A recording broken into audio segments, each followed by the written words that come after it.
Hai adik-adik, bagaimana kabar kalian? Semoga kalian selalu dalam keadaan sehat ya. Kali ini kita akan belajar mengenai topik siklus air kelas 5, tema 8 lingkungan sahabat kita, subtema 1 manusia dan lingkungannya, melalui media komik digital berbasis Trihita Karana.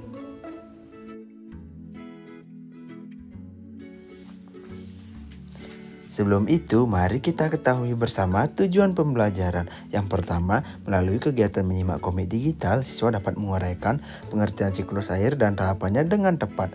Yang kedua, melalui kegiatan menyimak komik digital, siswa dapat menjelaskan kegiatan manusia yang dapat mempengaruhi proses siklus air dengan benar. Dan yang ketiga, melalui kegiatan menyimak komik digital, siswa dapat menerapkan cara menjaga siklus air dengan benar. Nah, selanjutnya, dalam penggunaan media komik digital ada petunjuk penggunaannya. Yang pertama, mulailah menyimak komik dari awal yang memuat judul dan identitas komik digital.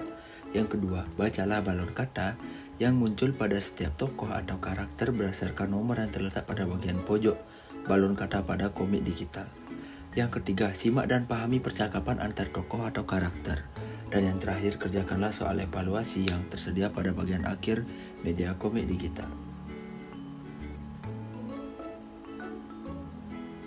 Nah, saatnya kalian mengenal tokoh-tokoh atau karakter dalam media komik digital. Hai teman-teman, saya Ketut. Perkenalkan, saya Made. Saya Kadek. Saya Pak Putu.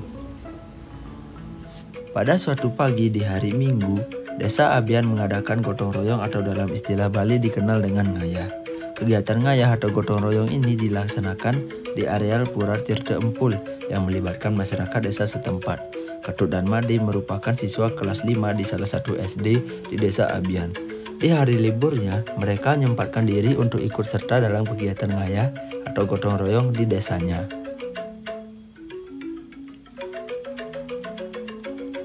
Dikarenakan rumah Ketut dan Made berdekatan, Ketut mengajak Made untuk berangkat bersama berjalan kaki menuju Pura Tirta Empul, tempat diadakannya gotong royong.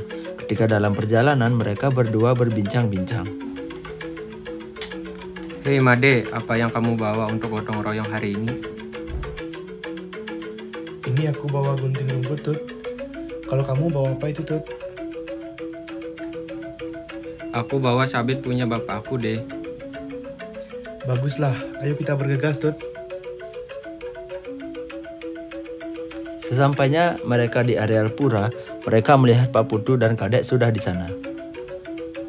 Lihat, di sana ada Kadek dan Pak Putu juga deh. Mari kita bergabung dengan mereka.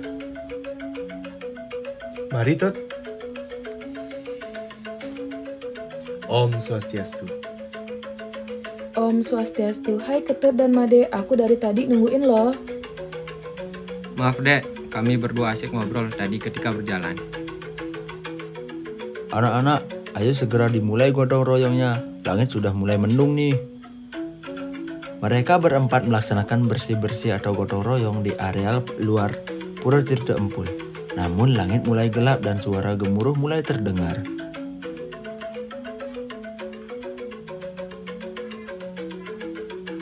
Anak-anak, segera selesaikan pekerjaannya ya, sebelum hujan turun.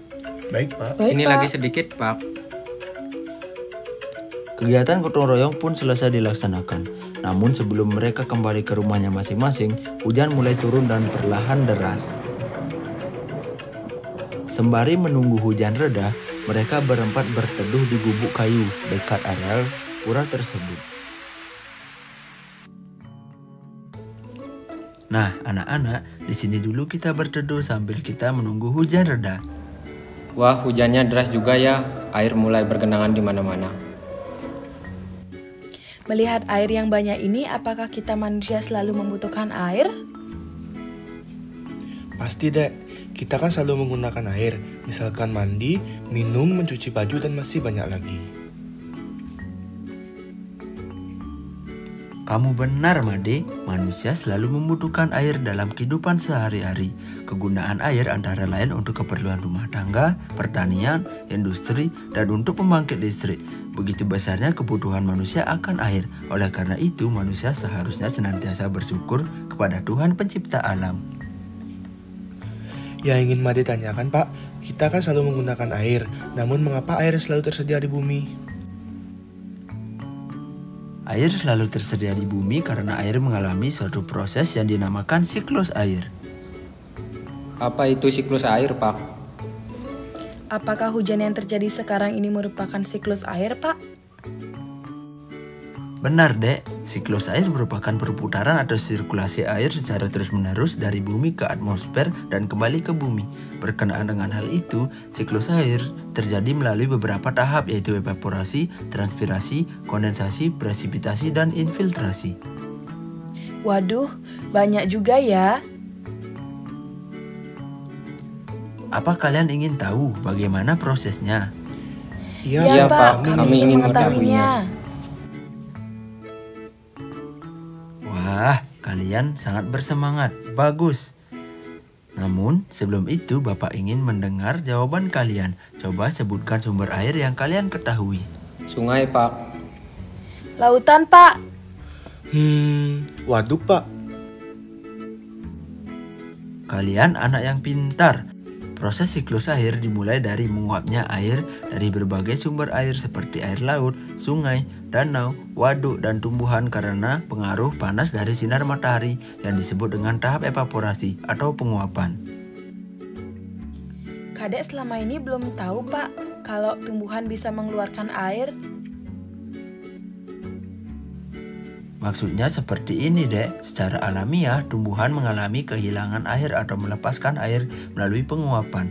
Proses melepaskan air pada tumbuhan ini disebut tahap transpirasi. Wah, hebat ya. Lalu bagaimana selanjutnya, Pak? Proses penguapan air yang berasal dari berbagai sumber air tersebut kemudian membentuk awan. Setelah itu, awan yang sudah terbentuk akan tertiup angin hingga terkumpul di atmosfer. Karena awan semakin naik, posisinya semakin tinggi, maka suhu awan akan semakin dingin. Awan tersebut akan berubah menjadi titik-titik air yang disebut dengan tahap kondensasi.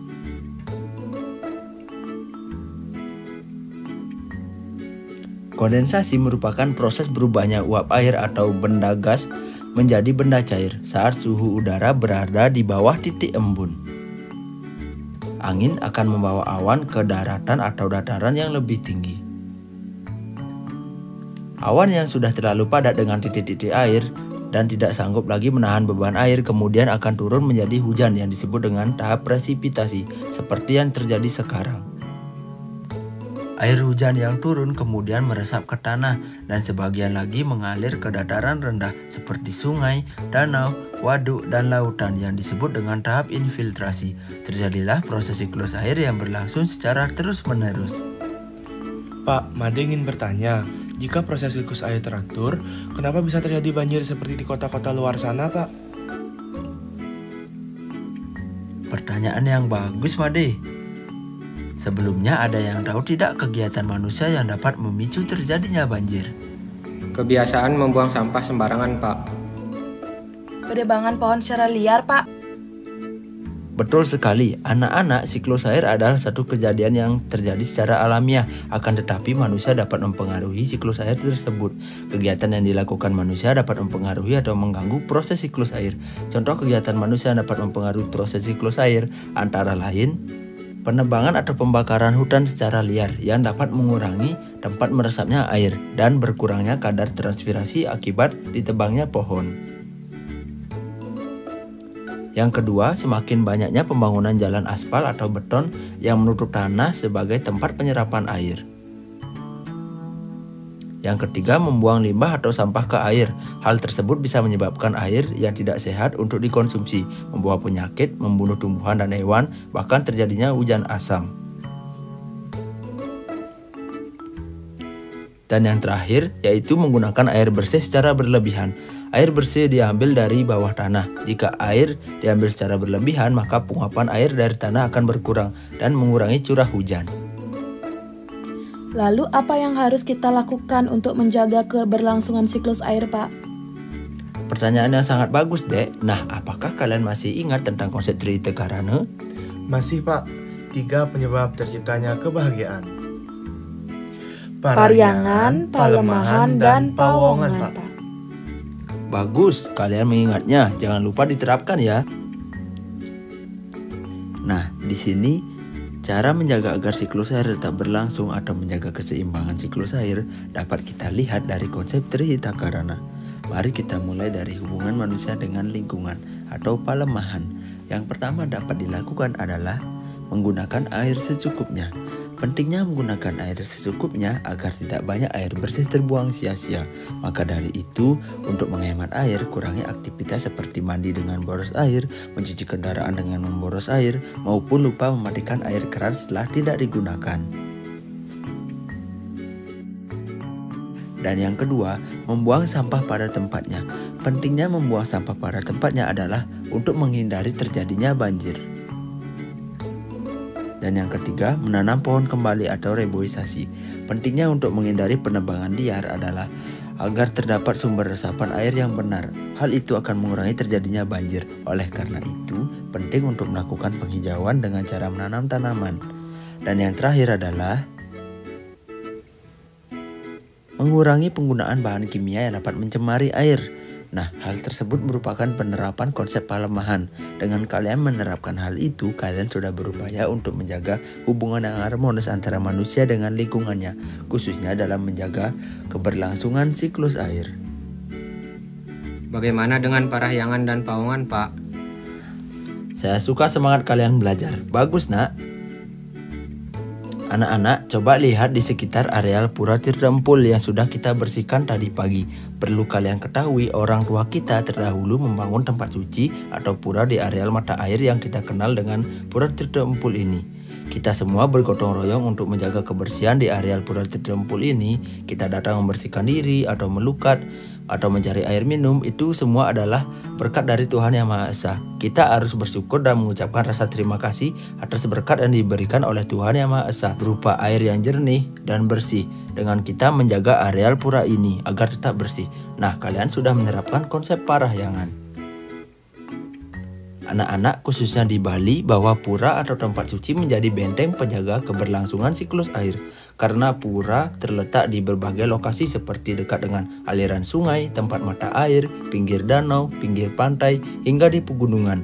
Apa kalian tahu apa yang terjadi jika dahulu orang tua kita tidak membangun pura di areal mata air tersebut? Daerah di sana akan sepi, Bapak. Benar. Selain itu, jika masyarakat di sana tidak membangun pura, kemungkinan besar sumber air di sana akan tidak terjaga dan bisa saja diambil alih oleh pabrik air minum. Pura Tirta Empul ini juga digunakan sebagai tempat pembersihan diri atau yang kita kenal dengan melukat. Dengan adanya proses melukat tersebut, maka akan mendatangkan tamu atau pengunjung yang datang untuk membersihkan diri dan pikirannya.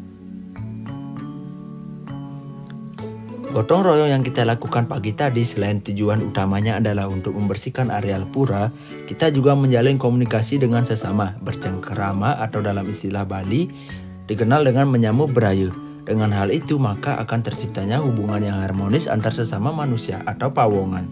Dengan menjalin komunikasi yang baik dalam prosesi melukat ataupun gotong royong tersebut. Jika kita tidak menjaga keberlangsungan siklus air, apa yang akan terjadi, Pak? Jika kita tidak menjaga keberlangsungan siklus air, maka akan terjadi beberapa bencana. Yang pertama adalah terjadinya kekurangan pasokan air bersih dan kekeringan. Yang kedua adalah terjadinya banjir seperti yang dikatakan Made. Yang ketiga, ada penyakit dan berbagai bencana yang akan dialami oleh setiap makhluk hidup.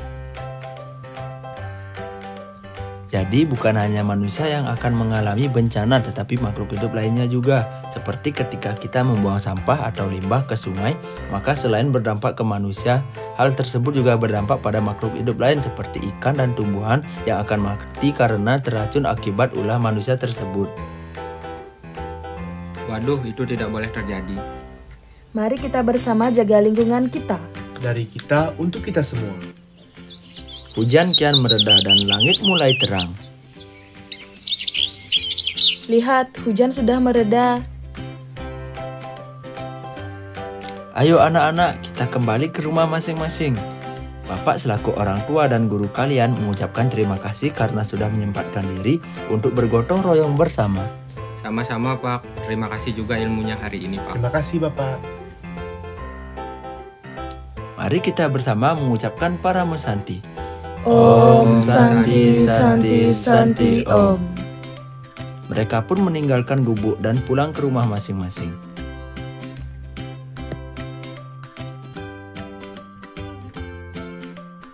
Kesimpulan. Siklus air melalui 5 tahapan yaitu evaporasi, transpirasi, kondensasi, presipitasi, dan infiltrasi. Kegiatan manusia dapat mempengaruhi proses siklus air seperti contohnya penebangan pohon secara liar, menggunakan air bersih secara berlebihan, dan kegiatan yang dapat dilakukan untuk menjaga kelangsungan proses siklus air yaitu membuang sampah pada tempatnya dan melakukan reboisasi. Hore, kalian sudah belajar mengenai siklus air. Nah, untuk mengetahui sejauh mana kalian sudah memahami topik siklus air ini, kalian akan diberikan beberapa pertanyaan. Nah, tuliskanlah pertanyaan beserta jawaban di buku tugas kalian. Pertanyaan nomor 1.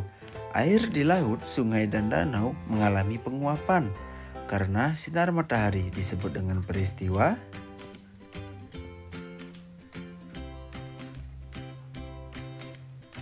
Pertanyaan nomor 2. Tuliskanlah 5 tahapan proses siklus air. Pertanyaan nomor 3. Air yang jatuh ke daratan sebagian besar terserap ke dalam tanah dan sebagian lagi mengalir ke dataran rendah seperti sungai, danau, waduk, dan laut. Proses ini disebut dengan. Pertanyaan nomor 4. Sebutkanlah 2 kegiatan manusia yang dapat mempengaruhi keseimbangan siklus air. Dan pertanyaan terakhir, sebutkanlah 3 kegiatan yang harus kalian lakukan untuk menjaga siklus air.